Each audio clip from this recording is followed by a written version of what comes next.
Hello दोस्तों, जय हिंद। आज हम बिहार स्पेशल लेकर आपके सामने प्रस्तुत हैं। और चलिए यहाँ से 40 से 50 क्वेश्चन देखेंगे जो विभिन्न परीक्षाओं के पूछे गए क्वेश्चन हैं। तो चलिए पहला क्वेश्चन स्टार्ट करते हैं कि राजनीति रत्नाकर पुस्तक के लेखक कौन है। तो राजनीति रत्नाकर पुस्तक के लेखक कौन है? तो चंदेश्वर है। अगला क्वेश्चन है आपका कि कौटिल्य की पुस्तक अर्थशास्त्र किस विषय पर आधारित है। तो ये शासन के सिद्धांत और अभ्यास या इसी में, और अगर ऑप्शन में रहता तो ये किसमें, राजनीति सिद्धांत पर भी ऑप्शन हो सकता था। तो कौटिल्य का ही नाम क्या था? चाणक्य विष्णुगुप्त था। और ये भी याद रखना है कि ये चंद्रगुप्त मौर्य के दरबार में एक मंत्री थे, ठीक है, प्रधानमंत्री था वहाँ का। उदयंत प्रकाश के लेखक कौन है? तो उदयंत प्रकाश के लेखक की अगर बात करते हैं तो मौली कवि है, ठीक है। अगला क्वेश्चन है आपका कि मौर्यकालीन स्थापत्य कला के साक्ष्य प्राप्त हुए हैं। तो मौर्यकालीन स्थापत्य कला के साक्ष्य कहाँ से प्राप्त हुए हैं? तो पाटलिपुत्र से हुए हैं, बरार से हुए हैं और राजगिरी से हुए हैं, यानी तीनों जगह से हुए हैं। उपयुक्त सभी हो जाएगा। बिहार में गढ़वालों के आधिपत्य का प्रमाण मिलता है कहाँ से? तो मुंडरे ताम्रपत्र से। बिहार पर गढ़वालों के आधिपत्य का प्रमाण कहाँ से मिलता है? तो मुंडरे ताम्रपत्र से मिलता है। चलिए अगला क्वेश्चन है कि बिहार के किस तुर्की राजवंश के अभिलेख प्राप्त हुए हैं। बिहार के किस तुर्की राजवंश के अभिलेख प्राप्त हुए हैं? तो तुगलक वंश के हुए हैं। और आपको बताना है कि तुगलक वंश के संस्थापक कौन थे। तो खिलजी वंश के संस्थापक कौन थे, ये भी कमेंट में बताना है, ठीक है। अगला क्वेश्चन है कि बिहार के किस क्षेत्र के संबंध में बस्तातुल उनस एक मूल्यवान स्रोत है। क्या कह रहा है कि बिहार के किस क्षेत्र के संबंध में बस्तातुल उनस एक मूल्यवान स्रोत है। तो क्या हो जाएगा? तिरहुत। उत्तर क्या हो जाएगा दोस्तों? तिरहुत हो जाएगा। बिहार के किस क्षेत्र के संबंध में बस्तातुल उनस एक मूल्यवान स्रोत है? तो तिरहुत के। बिहार आने वाली महत्वपूर्ण चीनी यात्रियों का नाम है। तो बिहार आने वाले महत्वपूर्ण चीनी यात्री कौन कौन थे? तो फैयान भी एक चीन का ही यात्री था, ठीक है। युआन च्वांग भी चीन का ही यात्री था। इति सिंह भी चीन का यात्री था। यही भी याद रखना है कि फैयान जो है, फैयान किसके दरबार में आया था? तो चंद्रगुप्त मौर्य के दरबार में आया था। इति सिंह की अगर बात करते हैं, ये हरिसेन के समय आया था, ठीक है। और तो इसका उत्तर क्या हो जाएगा? उपयुक्त तो सभी हो जाएगा, ठीक है। अगला क्वेश्चन है कि मुगल काल में बिहार आने वाला प्रथम विदेशी यात्री कौन था। तो मुगल काल में बिहार आने वाला प्रथम विदेशी यात्री कौन था? तो मुल्ला तकिया था। कौन था? मुल्ला तकिया था। मुगल काल में बिहार आने वाला प्रथम विदेशी यात्री कौन था? मुल्ला तकिया था। मुंह से मुगल, मुंह से मुल्ला, याद रखना है इस तरह। निम्नलिखित यूरोपीय यात्रियों में कौन बिहार नहीं आया था? निम्नलिखित यूरोपीय यात्रियों में कौन बिहार नहीं आया था? फ्रांसो बर्नियर नहीं आया था, ठीक है। फ्रांसो बर्नियर नहीं आया था। तो पीटर मुंडी भी आया था, जॉन मार्शल आया था और वेनिक आया था, ठीक है। अगला क्वेश्चन है कि बहारिस्ताने गैबी किसकी रचना है? बहारिस्ताने गैबी किसकी रचना है? तो इसका उत्तर क्या हो जाएगा? मिर्जानाथन का। क्या हो जाएगा उत्तर दोस्तों? बहारिस्ताने गैबी किसकी रचना है? तो मिर्जानाथन का है, ठीक है। अगला क्वेश्चन है आपका प्राचीन बिहार के इतिहास की जानकारी के मुख्य स्रोत है। तो देखिए ये क्वेश्चन आधा अधूरा है, इसलिए आगे बढ़ते हैं। 13वां क्वेश्चन है कि प्राचीन पाटलिपुत्र के संबंध में जानकारी के स्रोत है। तो प्राचीन पाटलिपुत्र के संबंध में जानकारी के क्या स्रोत है? भग्नावशेष है, यात्रा वृतांत है या धार्मिक ग्रंथ है। यानी प्राचीन पाटलिपुत्र के संबंध में ये तीनों जानकारी देता है, तो इसलिए क्या हो जाएंगे? सभी हो जाएंगे। अगला क्वेश्चन है क्या है? ये भी आधा अधूरा क्वेश्चन है। चलिए अगला क्वेश्चन देखते हैं। अशोक का लघु शिलालेख प्राप्त हुआ है। तो कहाँ से हुआ है? सहस्राम से हुआ है। ये बहुत इंपॉर्टेंट क्वेश्चन और याद रखना है, ठीक है। अशोक का लघु शिलालेख कहाँ से प्राप्त हुआ है? तो सहस्राम से हुआ है। चलिए बिहार से प्राप्त मौर्यकालीन अभिलेख की भाषा क्या है? बिहार से प्राप्त मौर्यकालीन अभिलेखों की भाषा क्या है? तो देखिए संस्कृत तो नहीं थी, प्राकृत भी नहीं था, और यहाँ ए बी दोनों तो नहीं होगा, और ए और नो बी। तो इनमें कौन सा हो जाएगा? ना ए ना प्राकृत हो जाएगा, सॉरी दोस्तों, ठीक है। बिहार से प्राप्त मौर्यकालीन अभिलेखों की भाषा क्या थी? तो प्राकृत थी। बिहार से प्राप्त मौर्यकालीन अभिलेखों की भाषा क्या थी? तो प्राकृत थी। अगला क्वेश्चन है क्या? बिहार से प्राप्त मौर्यकालीन अभिलेखों की लिपि क्या थी? अगर लिपि की अगर बात करते हैं तो क्या हो जाएगा? ब्राह्मी हो जाएगा। बिहार से प्राप्त कालीन अभिलेखों की लिपि क्या थी? ब्राह्मी। मौर्यकालीन अभिलेखों की लिपि की अगर बात करेगा तो ब्राह्मी हो जाएगा। और अभी क्वेश्चन क्या था, बिहार से प्राप्त मौर्यकालीन अभिलेखों की भाषा की बात करेगा तो प्राकृत हो जाएगा। ठीक है, याद रखना है। मृतुल अहवाल किसकी रचना है? तो मृतुल अहवाल की अगर बात करते हैं, किसकी रचना है?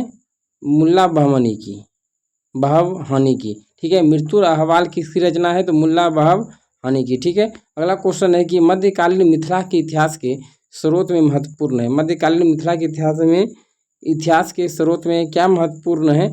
तो कीर्ति लता भी है, कीर्ति पताका भी है और वर्ण रत्नाकर भी है। उपयुक्त क्या हो जाएंगे? सभी हो जाएंगे। बिहार में धातु प्रस्तर युगीन अवशेष मिले हैं, कहाँ से मिले हैं? तो चिरांद से मिले। चिरांद कहाँ है? अभी ये सारण जिला में है। ठीक है, सारण छपरा में। ठीक, और यहाँ से क्या मिले हैं? हिरण की हड्डियाँ मुख्य रूप से मिले हैं। और चेचर वैशाली एवं सोनपुर से भी मिले हैं। ठीक है, मनेर से। उपयुक्त क्या हो जाएंगे? सभी हो जाएंगे। बिहार में धातु प्रस्तर युगीन अवशेष कहाँ से मिले हैं? तो चिरांद, चेचर और मनेर तीनों जगह से मिले हैं। अगला क्वेश्चन है, बिहार के किस जिले के अफसर से प्राप्त अभिलेखों में किस राजवंश के बारे में जानकारी मिलती है? तो परवर्ती गुप्त शासक के वंश में जानकारी मिलती है। बिहार के किस जिले के अफसर के प्राप्त अभिलेखों में किस राजवंश के बारे में जानकारी मिलती है? तो परवर्ती गुप्त वंश के बारे में। ठीक है, अगला क्वेश्चन क्या है कि बिहार प्रांत के आरा। अगला क्वेश्चन क्या है कि बिहार प्रांत के आरा से प्राप्त देव वर्णिक का लेख तथा शाहपुर, पटना एवं मंदार बांका से प्राप्त लेखों में किसकी जानकारी मिलती है? तो यहाँ पर ही परवर्ती गुप्त वंश के बारे में ही जानकारी मिलती है। अगला क्वेश्चन है आपका कि पाल शासकों के बारे में जानकारी मिलती है। देवपाल के मुंगेर अभिलेख से। ठीक है, नारायण पाल का भागलपुर ताम्र पात्राभिलेख से, और महिपाल प्रथम के नालंदा एवं मुजफ्फरपुर अभिलेख से। यानी क्या हो जाएंगे? तीनों से पाल शासक के बारे में जानकारी मिलता है। और पाल शासक के संस्थापक कौन थे? तो गोपाल थे। ठीक है, पाल शासक के संस्थापक कौन थे? गोपाल थे। और विक्रमशिला विश्वविद्यालय किसने बनवाया था? तो इसको भी पाल शासकों ने बनवाया था, ये भी याद रखना है। और किस शासक ने बनवाया था? तो कुमार गुप्त ने बनवाया था। ठीक है, अगला क्वेश्चन है, बिहार के लिए सर्वाधिक प्राचीन साहित्यिक स्रोत कौन सा है? तो अथर्ववेद हो जाएगा। बिहार के लिए सर्वाधिक प्राचीन साहित्यिक स्रोत कौन सा है? तो अथर्ववेद है। वेद कितने हैं? 4 है, ऋग्वेद, यजुर्वेद, सामवेद और अथर्ववेद है। ठीक है, सामवेद गाने वाले को क्या कहते हैं? उद्गाता कहते हैं, ये भी याद रखना है। सामवेद गाने वाले को क्या कहते हैं? उद्गाता कहते हैं। बिहार में स्थित महाजनपदों के बारे में जानकारी मिलती है। ठीक है, तो किससे मिलता है? बिहार में स्थित महाजनपदों के बारे में जानकारी किससे मिलता है? तो आगुन्तर निकाय से मिलता है। ठीक है, नालंदा के सराय टीला में उत्खनन से प्राप्त हुआ है। नालंदा के सराय टीला से उत्खनन से प्राप्त हुआ है मौर्य युग का बौद्ध विहार, गुप्त काल का मंदिर, पाल काल का बौद्ध विहार, शुंग वंश का बौद्ध विहार। तो उत्तर क्या हो जाएंगे?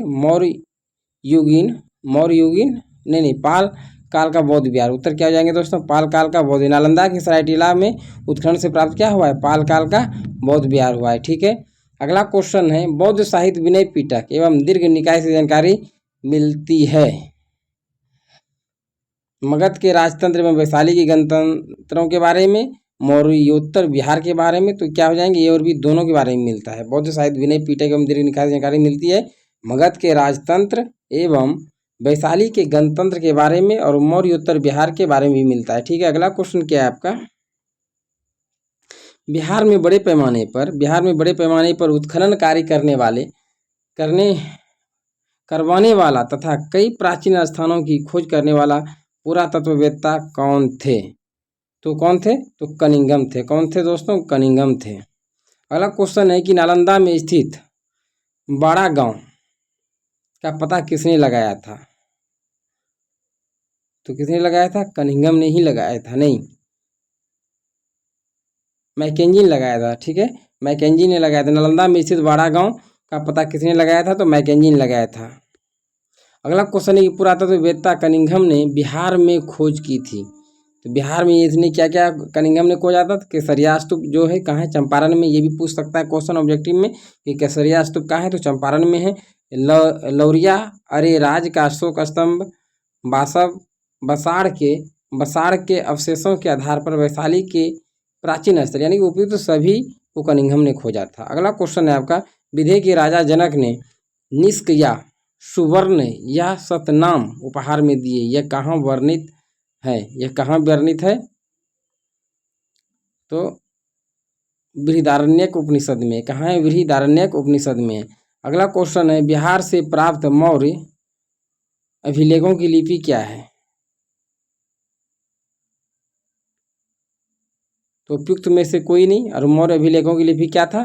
तो वहाँ ब्राह्मी था। क्या था? ब्राह्मी था। इसके पहले एक क्वेश्चन था इस टाइप का, ठीक है। बिहार से प्राप्त पहला द्विभाषी अभिलेख किस मध्यकालीन शासक से संबंधित है?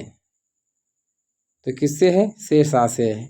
बिहार से प्राप्त पहला द्विभाषी अभिलेख यानी दो भाषाओं में अभिलेख किस मध्यकालीन शासक से संबंधित है? शेरशाह से, ठीक है। अगला क्वेश्चन है, वह पहला मुगल शासक कौन था जिसके अभिलेख बिहार में मिले हैं? तो अकबर हो जाएगा। वह पहला मुगल शासक कौन था जिसके अभिलेख बिहार में मिले हैं? तो अकबर। अगला क्वेश्चन है कि बौद्ध धार्मिक साहित्य में कौन ग्रंथ प्राचीन बिहार के इतिहास के संबंध में जानकारी देता है? तो कौन हो जाएगा? दीर्घ निकाय हो जाएगा। कौन हो जाएगा? दीर्घ निकाय। क्या क्वेश्चन है? बौद्ध धार्मिक साहित्य में कौन ग्रंथ प्राचीन बिहार के इतिहास के संबंध में जानकारी देता है? तो दीर्घ निकाय देता है, ठीक है। अगला क्वेश्चन है,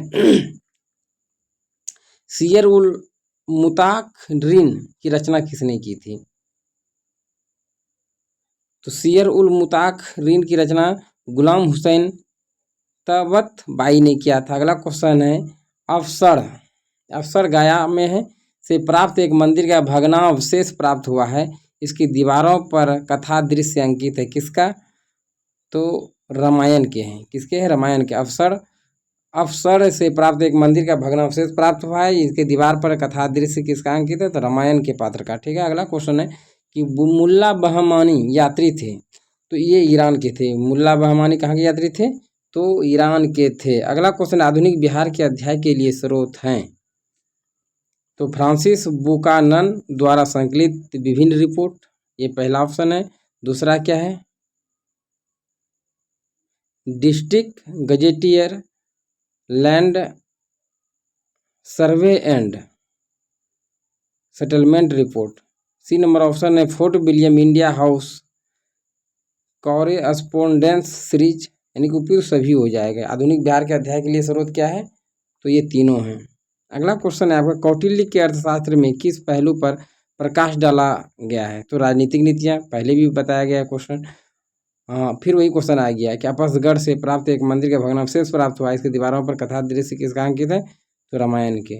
लगता है ये लास्ट क्वेश्चन था। यदि सेशन अच्छा लगा हो तो लाइक और एक सब्सक्राइब कर दीजिएगा और कमेंट में बताइएगा कि और क्या सुधार कर सकते हैं।